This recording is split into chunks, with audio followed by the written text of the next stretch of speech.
Duo plutôt aimé, vaillant guerrier de la famille directe de Thorin, aujourd'hui parlons des frères Fili et Kili. Fili, pour commencer, avait 82 ans à l'époque de la quête d'Erebor. Il était évidemment l'un des 13 nains qui participèrent à la quête, et il est l'un des 3 malheureux nains de la compagnie de Thorin qui n'ont pas survécu à la bataille des 5 armées. Kili est son frère cadet. Il avait 77 ans lors de la bataille des 5 armées, et est malheureusement décédé aussi au cours de celle-ci. Fili et Kili étaient les fils de Dis, la sœur de Thorin. Avant la quête d'Erebor, ils vivaient selon toute vraisemblance dans les montagnes bleues, où leur oncle résidait après la disparition de Thrain II. En tant que neveux de Thorin, ils ont accompagné leur oncle lorsqu'il est parti défier le dragon Smaug. Avant que les nains ne rencontrent Bilbo, Gandalf les a rencontrés et les a persuadés d'emmener le Hobbit dans la quête. Lors de cette rencontre, Fili trouva que Bilbo avait l'air d'une créature étrange et se moqua plutôt méchamment de son nom.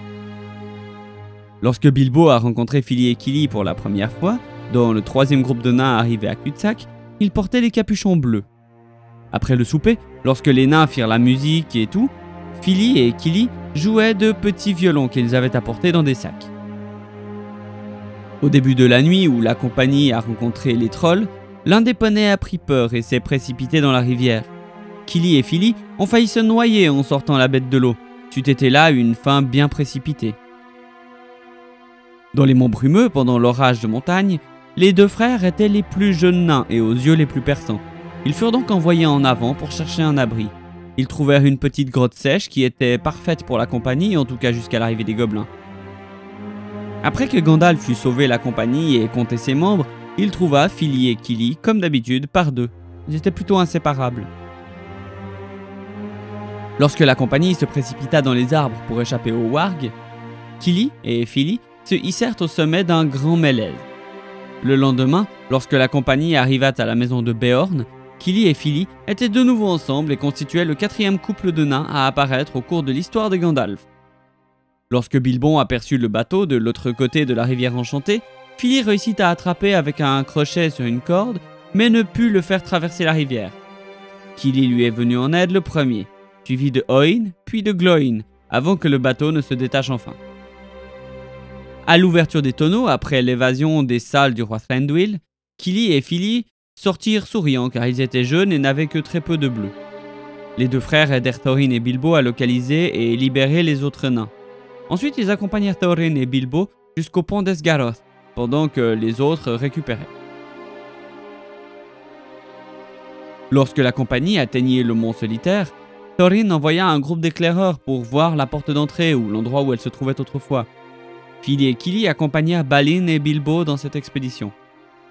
Lors d'une autre expédition d'éclaireurs, Bilbo était avec Kili et Fili lorsque les 3 compères découvrirent les marches rugueuses qui menaient en haut de la montagne au petit plateau caché contenant la porte secrète. Parmi les 13 nains, Kili et Fili ont eu l'air mal à l'aise lorsque Bilbo a demandé des volontaires pour l'accompagner lors du premier voyage dans la montagne. Seul Balin a accompagné le Hobbit pendant une partie du trajet. Cependant, une fois le dragon réveillé, Kili et Fili, ainsi que Bilbo et Balin, furent les premiers à entrer dans le tunnel envoyé par Thorin. Pendant la recherche du trésor, lorsque toute la compagnie descendit à l'intérieur des salles d'Erebor, Kili et Fili étaient dans une telle exubérance d'esprit qu'ils descendirent des harpes magiques en or et jouèrent de la musique dessus.